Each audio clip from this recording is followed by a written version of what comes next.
She's a Grammy Award-winning multi-platinum R&B and Soul international superstar whose newest song, Ima Do It, is making sure your holiday season is set off right. She's Maya, and this is Jason Unleashed.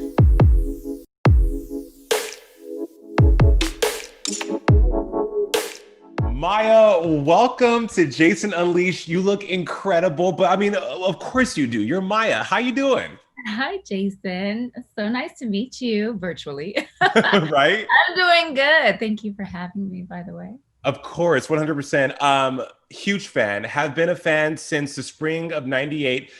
And I just have to say, I know, look, they say you shouldn't fanboy, but your music has been a part of my musical tapestry for years. I remember buying the first album and then buying it again because it had that remix of Moving On with Soak the Shocker. So I had to I was torn. So I'm like, listen, let me have the first issue and then let me get the re-release. So yeah, a lot of Maya stories, but music has been who you are. Grammy award-winning, multi-platinum selling R&B and Soul princess who has had this incredible career. And now in 2020, you have been releasing music like crazy. Newest single, Ima Do It, just dropped Black Friday, and it's a total bop. How are you feeling?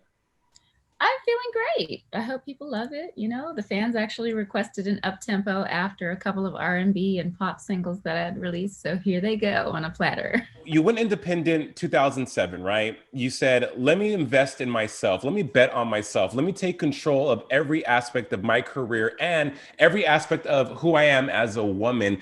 The journey to this new sound, what has that been like for you? Well, I love music, so I usually don't limit myself regarding genre or tempo. However, I have been very faithful to my R&B fan base, which is how and where I got started. So I've released a series of EPs, a mixtape, albums in Japan, albums here that are very grounded in R&B slash pop, whether it be old school 90s or 70s with a mix of contemporary sounds. Yeah. However, you know, I'm a dancer, so I love up-tempo music and remixes. So I do a bit of house or disco as well on the side, along with my Vogue music. So I'm kind of all over the place. And most recently, Space and Time, which is a very inspirational song, specifically made for that purpose with the intention of healing. And I released that in quarantine, as a lot of people were commenting in on my social media pages about being bored, stuck, or feeling depressed and anxious. Sure. The music it's so good. One, two, it does in fact show the many sides of who you are as an artist, who you are as a woman. I mean, Smooth Jones, Grammy nominated. That was another layer of Maya that we got to see. With the new music, what's on the horizon? Are we getting a full album? Is this just the snack before the buffet? Like, what's going on? Yes, you're actually going to get 2 full albums because I have been working on those in quarantine and I finished one and I'm already in the studio again, finishing another. 2 polar opposites. I love balance. We're both Libras, so you get me. Music is just that. It's to serve people and to connect with people at the end of the day. And hopefully it's positive, what I'm putting out there through pain, obviously, through struggle, trial, tribulation. And there's a solution or a light at the end of the tunnel. And music can be very, very healing if you use it properly. And that's my goal. Let's talk about those struggles and healing, because like I said, in 2007, you said, you know what? I'm independent, leaving Universal Music, decided to, again, bet on yourself. Why did you choose to do that? And what was there one defining moment where you said, you know what, it's a wrap, I'm going in this path? And what has that looked like for you? And what have been those struggles that you've had to heal from in the music industry and as a person, as an artist? Well, starting from day one, I was with an incredible label, Interscope Records, which was exclusively a rap and rock label. They didn't even have an R&B department yet. So I was kind of like the test dummy. And so we had a beautiful run. However, you know, I chose to go to Motown within the Universal system because they were more R&B based. They were built on R&B, soul, Black music. And I felt that I would be more supported and understood in that area. So I made an incredible album called Liberation. However, due to a lot of issues the label was having monetarily, staff-wise, and then planning with the project Liberation, which was my fourth major project, the release date got changed a couple of different times. On the last date change, the album accidentally was released in Japan, the furthest territory, a day ahead. How Maya, how is something accidentally released though? Like, how does that happen? Who's to blame for that? Who's at fault for that? Well, I can't point fingers, but it just happens, you know, when it's in the system to come out a certain day and another territory is not informed or is already in the system ready to go, and they're a day ahead and they don't get the memo. You know, things fall through the cracks, or some things may be intentional. You never know, but it happened. Everything happens for a reason. And that is actually what set me or propelled me into my independent space circumstance. I didn't want to go to court and spend time and hundreds of thousands of dollars suing for the same amount for a back end advance, because my album was technically out in the universe. However, the physical copy got shelved. But that's like a little bit of the backstory of what prompted me to go independent. I had no clue what that meant, but I'm a hustler, I'm a grinder. I really just needed time to, first of all, process what was happening. Of course. And then wrap my brain around what the heck independent means. And then a blessing from above came. Prince contacted me when he found out that I went independent. And he's encouraged me to stay independent, to learn many different skill sets, to create different models of business. And that's the reason I'm still independent, because when the wise speak, I listen.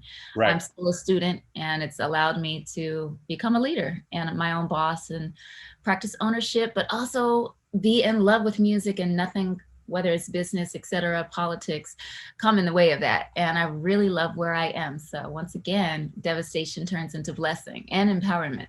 Yeah, so beautiful. And I think it's incredible that Prince, because Prince is known to reach out to people he thinks that he truly finds very talented. Mariah Carey, I mean, the list goes on. And for him to say, hey, girl, you're doing the right thing, especially someone who has had to fight the juggernaut that is the music industry, the machine that is the music industry. I'm sure that was like a much needed stamp of validation, not to validate you, but that you're on the right path. And did you ever, in that time though, fall out of love with music though? Was there a time where you felt like, you know what, you felt betrayed a bit maybe? No, I didn't. I really didn't. I'm a woman of faith. I'm a woman of God.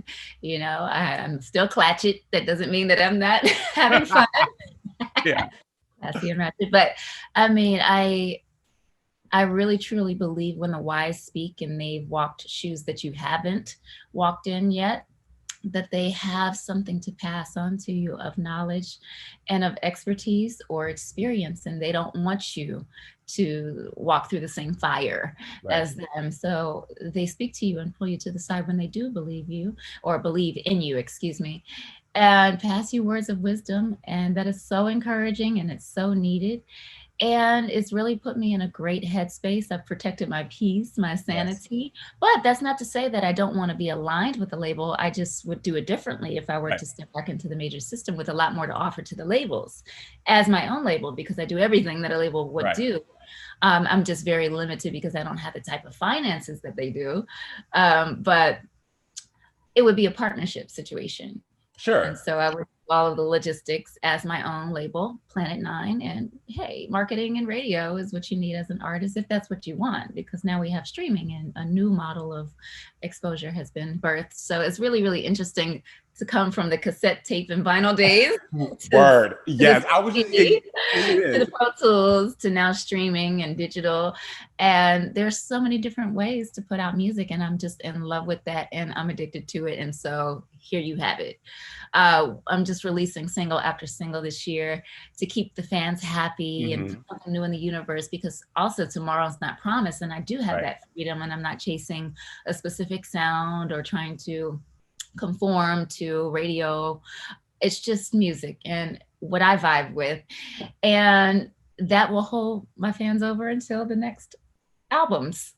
until this duality of I can't wait. I cannot wait. I love a double album that's like, it's not a double album. Well, I know, but I'm saying you're putting out 2 albums in 1 year that are going to be that are maybe 2 different years. Okay. they'll be both indicative of who you are as an artist and your growth. I mean, and you make really awesome salient points, Maya, that now, especially with social media, you have over 1 million followers on one platform that can easily be that audience that propels whatever you put out to success. And it has. So many things have changed. And with that, music now, when you listen to music now, when you experience it, what are your thoughts? Because being in the game for close to 25 years now, in a time where the landscape of music has changed vastly, when you listen to music or when you see artists, what do you think? Like what are you into? What's inspiring you now? Honestly, I love Spotify. I love these sites where you can craft your own playlist because there's so much music available at our fingertips. Yeah. And there's so many different types of music. And so I love it all. You know, a lot of older artists tend to talk down on the new music. I love it. There's a place that I love it, like my whip or the gym or with my girls when I want to get crazy. But then there's country music. I love country music as well. And there's a time and a place for me. When I'm taking a road trip by myself, usually, you know, when I put that type of music on, because it's very real, it's honest, it's raw, and it's healing to the soul. And then you have jazz, you know, sound apps I'm playing while I'm sleeping off of YouTube, and you can craft your own playlist for whatever it might be. I love my 90s playlist, my bedroom playlist, my soca and Caribbean vibe playlist. I mean, the list goes on and on. And I really like technology and all of the platforms on the streaming front and even digital front. I don't have to pay for streaming except for a one-time situation, but I love that because you can literally drag and drop and be in there like swimwear. I'm talking about the zone. Right. You know, even when crafting projects, I create my own playlist for inspiration. Like that's the magic that I want to capture right there. Take me to my living room, you know, when I was a baby or a kid. Yes, it's that easy. And that's what I'm really in love with because I just love music, no matter the genre. Well, and what I also admire about you is how you weave through good energy and the universe. And it's elevated. It's not just about the craft. It's on a more soulful or more, what's the word? Intention based? Yes. And thank you. It's very intention based. And in addition to how you live your lifestyle in a healthy manner, you are a staunch vegan. You were a vegetarian, but now you are a staunch vegan, very, very open, very public about being a vegan. I've tried it, cannot do it, but you have mastered it. I cooked for you. You could. No, Maya, that's the thing. I need to go someplace and have some really good vegan food in order to really get into it. Because I had my friend try to like a tofurkey. No, I'm not doing that. I'm not doing it. You'd be so surprised. But how has being a vegan impacted your life? It's changed my life for the better in every area of my life. Emotional, physical, spiritual, mental clarity, creatively, even financially, because I just have so much more energy and so much more motivation, and I'm connected to a source that I don't think I was connected with as deep, you know, before. And it's just a new outlook from a different lens of life, and then all living beings, and then planet Earth itself. So the scope of my perception, and then where I'd like to take this is all for the better, you know, as a whole. And it's definitely propelled me into a more conscious space as far as what I do put out in the universe, and just being more connected and being more patient with myself and people, and compassionate, practicing that daily in my life towards myself and others. You're so ethereal. You have there's something so soothing about you.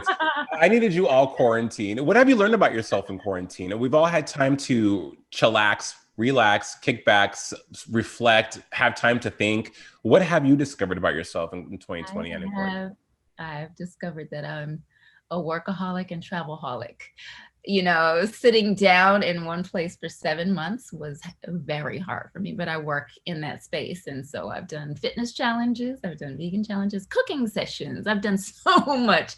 I've taken on yoga and Pilates and boxing and a lot of different things just to keep my mind sane. Mm-hmm. But then I've also reached out to many different fans and provided free therapy and just these rooms where we can just discuss our lives, because it's healthy. So now I'm thinking about other things that I'd like to study. I'm definitely a workaholic. Coming right off of tour into lockdown or quarantine was a shift for me. Sure. And I know that I have a problem. Hey, I'm always going. but listen, awareness is half the battle, right? Awareness is half the battle. At least you're not in denial. It's okay. It's okay to have a problem. At least you're not in denial about the problem. But you're a workaholic because that's who you are, and that's what, that's just what flows through your blood. But with that said, we have new music. You've also lent your talents to television. Hello, Chicago, Fifth Ward, which is season 2 on UMC. Awesome. Are we going to get more Maya on the small screen? Are we going to get more Maya on the big screen? What's up? God willing, yes. It's all dependent on quarantine, obviously, and filming in close proximity with others. So that's based on the networks as well as the film companies and production companies. So that's a pending answer right now. Yeah. I'm not exactly sure where the world is going. Well, we need it. The point, I'm manifesting it for you. Look, I'm knocking on wood. I'm doing some dance to manifest it for you, because you, again, multi-layered, and we love every facet of what you bring to the table as a woman and as an artist. This new music, when your fans experience it, when they're deep in it, what do you want them to walk away from feeling? What do you want them to take away from the new music? Well, we've just scratched the surface, and we have another single coming on Christmas Day, which is a beautiful, heartfelt ballad. I'm so excited for you all to hear this. I love pulling on the heartstrings of people more than ever before, because I do have the freedom to do that. And I know a lot of people associate me with my early singles as a teenager, and that's nice. Those are great career moments, but it goes way deeper. And so when I get tears from people, or I get that DM or even fan letter, that man, it gives me confirmation of being on the right path. But the ones that say you prevented me from committing suicide, or I heard your song come on at those moments where I was thinking about slitting my wrists. I mean, those are real devastating moments to hear. Absolutely. But to be an angel through gift and song, it keeps me going. Because isn't that the point at the end of the day? So we're going to go deeper, obviously. And we need it. These times are very, very uncertain, instilling a lot of fear in people. And depression, anxiety is real at its all-time high, and people are losing hope. And so I'm here to restore that and still have fun doing it and not get too serious. But the heartstrings is where I'd like to connect and pull to restore faith and allow people to hold on a little bit more and encourage and reassure. And that is the power of music. If someone came up to you, Maya, and asked you, they've loved your music for all these years, they've loved everything you've done, they've been a fan, but they ask you, who is Maya as a woman now? After everything she's gone through, after everything you've experienced, all the triumphs, all the ups and downs, the peaks and valleys, what would you tell them? Well, Maya's always been a human being. I've always believed in myself. Nothing has ever come in between that. As a student of the arts, there's a lot of discipline here. But outside of entertainment, I'm just a regular, normal person. And, I love animals. I love my dog, Jax, and my cat, Journey, my dog, Tango, and Gemma. I'm really into nature and learning as much as I can about the universe and the natural world, because it helps me go back into the man-made world and function. And then also navigate and survive. But I would say I'm a more conscious individual now with a future of healing. Guys, go and pick up and stream and download the newest single, I'm Gonna Do It, from Maya. Thank you so much for being on Jasonunleashed. The turn up. Huh? Vibes for the turn up. Yes. And it has been wonderful to have you on Jasonunleashed. Happiest of holidays. So great to speak with you and meet you.